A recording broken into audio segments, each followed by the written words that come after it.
Hello hi. ഇത് നോക്കിക്കേ, നിങ്ങളെ മുന്നിൽ ഇതിരിക്കുന്നത് എന്താണെന്നുള്ള അയല മീനാണ്. അയല മീൻ ഇന്ന് നമുക്കൊന്ന് സാധാരണ ഒരു പുളിങ്കറിയാക്കാം. അയല മീനിട്ട് അത് എങ്ങനെയാണ് ആ പുളിങ്കറി വെക്കണേന്നൊന്ന് നോക്കാം. എന്നാൽ നമുക്ക് പോകാം വീഡിയോയിലേക്ക്. ഞാൻ ഇതേമാതിരി ഒരു ചെമ്പാണ് ഞാൻ എടുത്തിട്ടുള്ളത്, കണ്ടല്ലോ. ആ ചെമ്പിലോട്ടാണ് ഈ പറയുന്ന സാധനങ്ങളെല്ലാം ഞാൻ ഇട്ട് കൊടുക്കുന്നത്. ഞാനിവിടെ 2 വലിയ തക്കാളിയാണ് എടുത്തത്. ഇതുപോലെ നീളത്തിനരിഞ്ഞ് ഒരു സവാളയാണ്, കണ്ടല്ലോ, ഒരു സവാള ഇതുപോലെ നീളത്തിനരിഞ്ഞെടുത്തതാണ്. പിന്നെ ഞാൻ എടുത്തിട്ടുള്ളതെന്ന് പറഞ്ഞാൽ ഒരു കഷ്ണം ഇഞ്ചി ഇങ്ങനെ ചതച്ചെടുത്തേണ്. പിന്നെ ഞാൻ എടുത്തിട്ടുള്ളതെന്ന് പറഞ്ഞാൽ ഒരു 6, നിങ്ങളെ എരിവിനനുസരിച്ച് നിങ്ങൾക്ക് പച്ചമുളക് എടുക്കാം. പച്ചമുളക് ഞാൻ ഇതുപോലെ 2 കഷ്ണമായിട്ട് കീറിയെടുത്തിട്ടുണ്ട്. പിന്നെ ഒരു 10-15 ചെറിയ ഉള്ളിയാണ് ഞാൻ എടുത്തിട്ടുള്ളത്.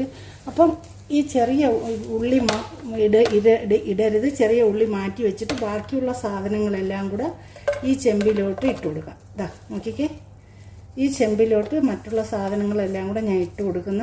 ഉള്ളി നമുക്ക് പിന്നീട് ഇട്ട് കൊടുക്കാം. ഉള്ളി അതിൽ കൂടെ ഇട്ട് നമുക്ക് ഞെരടി എടുക്കണ്ട, ഇത് ഞെരടി എടുക്കേണ്ടിയുള്ളതാണ്.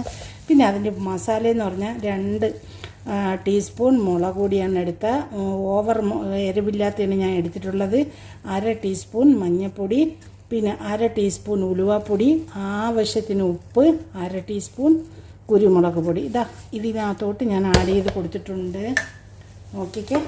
ഇനി നമുക്ക് വേണ്ടതെന്ന് പറഞ്ഞാൽ, ഇനി നമുക്ക് വേണ്ടത് ടൊമാറ്റോ പേസ്റ്റാണ്. തക്കാളി പേസ്റ്റ്, കണ്ടല്ലോ, ടൊമാറ്റോ പേസ്റ്റാണ്. അത് ഞാൻ 1 ടീസ്പൂൺ ഇട്ട് കൊടുക്കുന്നു, കണ്ട, 1 ടീസ്പൂൺ അതിലോട്ട് ഞാൻ ആഡ് ചെയ്ത് കൊടുത്തിട്ടുണ്ട്. പിന്നെ നമുക്ക് വേണ്ടതെന്ന് പറഞ്ഞാൽ കുറച്ച് മല്ലിയിലയാണ്, കണ്ട, മല്ലിയില അരിഞ്ഞ് അത് ഞാൻ അതിനകത്തോട്ട് ആഡ് ചെയ്ത് കൊടുത്തു. എല്ലാ മസാലകളും ഇതിനകത്തോട്ട് ഞാൻ ഇട്ട് കൊടുത്തിട്ടുണ്ട്. ഇനി നമുക്കൊരു 3 ടീസ്പൂൺ കുക്കിംഗ് ഓയിൽ അതിലോട്ട് ഒഴിച്ചു കൊടുക്കാം. ഇനി നമുക്ക് കടു താളിച്ചൊഴിക്കാനും നമുക്ക് എണ്ണയുടെ ആവശ്യമുണ്ട്. അപ്പോൾ ഇതിനകത്തോട്ട് ഞാൻ 3 ടീസ്പൂൺ എണ്ണ ഒഴിച്ചു കൊടുത്തിട്ടുണ്ട്. ഇത് നല്ലതുപോലെ കൈ കൊണ്ട് നല്ലതുപോലെ കുഴച്ച് നല്ല അടിപൊളിയായിട്ട് കുഴച്ചെടുക്കണം. അപ്പോൾ നോക്കിക്കേ, നല്ലതുപോലെ ഞെരടി നല്ലതുപോലെ ഇത് പേസ്റ്റ് കണക്കാക്കണം, കണ്ട, നല്ലതുപോലെ എല്ലാം കൂടെ നല്ലതുപോലെ കുഴച്ച്. ഇനി അടുത്തെന്ന് പറഞ്ഞാൽ പുളി വെള്ളമാണ്. പുളി അനുസരിച്ച് നിങ്ങൾ വെള്ളം ഒഴിച്ചു കൊടുത്താൽ മതി. ഞാൻ ഒരു കട്ട പുളി എടുത്തിട്ടാണ് ഞാൻ ഇതിലോട്ട് ഒരു 2 നെല്ലിക്കയുടെ വലുപ്പത്തിനുള്ള പുളി എടുത്തിട്ടുണ്ട്. ഈ പുളിയായിട്ടാണ് ഞാൻ വെക്കുന്നത്. അത് ഞാൻ അതിനകത്തോട്ട് ആഡ് ചെയ്ത് കൊടുത്തിട്ടുണ്ട്. അതും ഇതേപോലെ പുളിവെള്ളം ഒഴിച്ചിട്ട് നല്ലതുപോലെ എല്ലാം കൂടി ഒന്ന് മിക്സാക്കണം. നോക്കിക്കേ, നല്ലതുപോലെ ഒന്ന് മിക്സാക്കി കൊടുക്കണം. നല്ല അടിപൊളിയായിട്ട് നല്ല കുഴച്ചെടുക്കണം. നോക്കി കുഴച്ചെടുത്തിട്ട് ഇനി നമുക്ക് ആവശ്യത്തിനുള്ള വെള്ളം അതിനകത്തോട്ട് ഒഴിച്ചു കൊടുക്കാം. നിങ്ങൾക്ക് മീൻ എത്രയാണ് ഉള്ളത് അതനുസരിച്ച് നിങ്ങൾ വെള്ളം ഒഴിച്ചു കൊടുക്കണം. കണ്ടല്ലോ, ഞാൻ വെള്ളം ഒഴിച്ചു കൊടുത്ത്. അടിപൊളിയാണ് മോക്കട്ടാ. ഇത് എല്ലാവരും ഒന്ന് തയ്യാറാക്കി നോക്കി. ഇനി അതിൻ്റെ കുറച്ചും കൂടി വെള്ളം വേണം. ഇനി അതിൻ്റെ കൂട്ടത്തിൽ തന്നെ ഈ ചെറിയ ഉള്ളി അതിലോട്ട് ആഡ് ചെയ്ത് കൊടുക്കാം. ഒരല്പം കൂടി വെള്ളം നമുക്ക് ഒഴിച്ചു കൊടുക്കാം.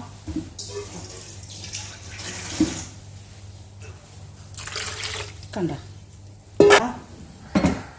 ഞാൻ അടുപ്പത്ത് വെച്ചു, തീ ഓണാക്കി കൊടുത്ത് ഇത് നമുക്ക് മൂടി വയ്ക്കാം. ഇത് നല്ലതുപോലെ തിളച്ച് വന്നതിന് ശേഷം നമുക്ക് മീനിട്ട് കൊടുക്കാം. നമ്മളെ മീൻകറി ഇവിടെ നല്ലതായിട്ട് തിളച്ച് കിട്ടിയിട്ടുണ്ട്, കണ്ടല്ലോ,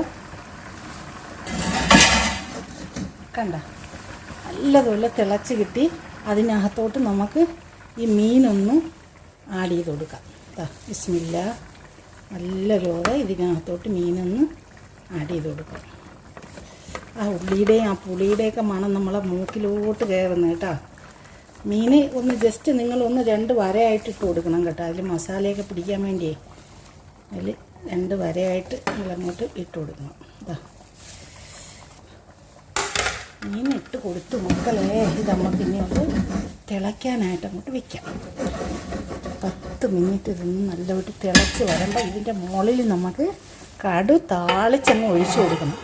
നോക്കിക്കേ, ഇവിടെ കിടന്നോട്ടെ, നല്ല തിളച്ച് വരട്ട്. മീൻകറി നല്ലതായിട്ട് തിളച്ച് വരുന്ന നേരം കൊണ്ട്, നല്ല വെന്ത് വരുന്ന നേരം കൊണ്ട് നമുക്ക് കടു ഒന്ന് താളിച്ചെടുക്കാം. ഇത് അതിനകത്തോട്ടൊരു 3 ടീസ്പൂൺ എണ്ണ ഞാൻ ഒഴിച്ചു കൊടുത്ത്. നിങ്ങൾക്ക് ആവശ്യത്തിനുള്ള നിങ്ങൾക്ക് ഒഴിക്കാൻ എണ്ണ കൂട്ടിയും കുറച്ചൊക്കെ നിങ്ങൾക്ക് എടുക്കാം. ഞാൻ കുറച്ച് ഒഴിക്കുന്നുള്ളൂ. 3 ടീസ്പൂൺ എണ്ണ ഒഴിച്ച് ഇതൊന്ന് ചൂടാവട്ടെ. എണ്ണ ചൂടായി വന്നിട്ടുണ്ട്. അതിനകത്തോട്ട് കുറച്ച് കടു നമുക്ക് കണ്ടല്ലോ, കടു ആഡ് ചെയ്ത് കൊടുക്കാം.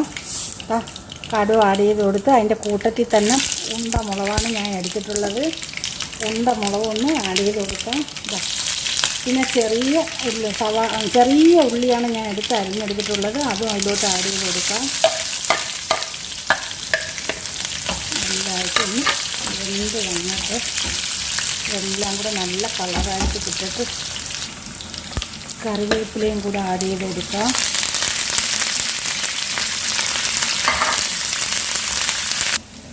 നമ്മൾ കടു താളിച്ച ഇവിടെ തയ്യാറായിട്ടുണ്ട്. ഇത് തീ ഓഫാക്കിയ ഉടനെ കാശ്മീർ ചില്ലി 1/2 ടീസ്പൂൺ ഇതിനകത്തോട്ട് ഈ കടു താളിച്ചതിൽ കൂടെ നിങ്ങൾ ആഡ് ചെയ്ത് കൊടുക്കണം. കാശ്മീർ ചില്ലിയാണ്. അതൊരു കളറ് മുകളിൽ, മീനിൻ്റെ മുകളിൽ ഈ കളറ് തെളിഞ്ഞ് നിൽക്കാൻ വേണ്ടിയാണ് ഇതിങ്ങനെ ആഡ് ചെയ്ത് കൊടുക്കുന്നത്. തീ ഓഫാക്കിയിട്ടേ നിങ്ങൾ ഇത് ഇടാവൂ, അല്ലെങ്കിൽ ഇത് കരിഞ്ഞു പോകും. കണ്ടല്ലോ നമ്മൾ കടു താളിച്ചെടുത്തത്.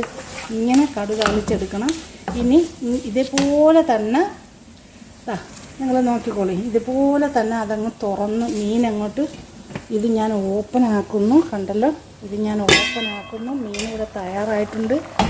ഓപ്പൺ ആക്കിയിട്ട് ഈ കടു താളിച്ചത് ഇതുപോലെ അങ്ങോട്ട് ചുറ്റി അങ്ങോട്ട് ഒഴിച്ചു കൊടുക്കുക.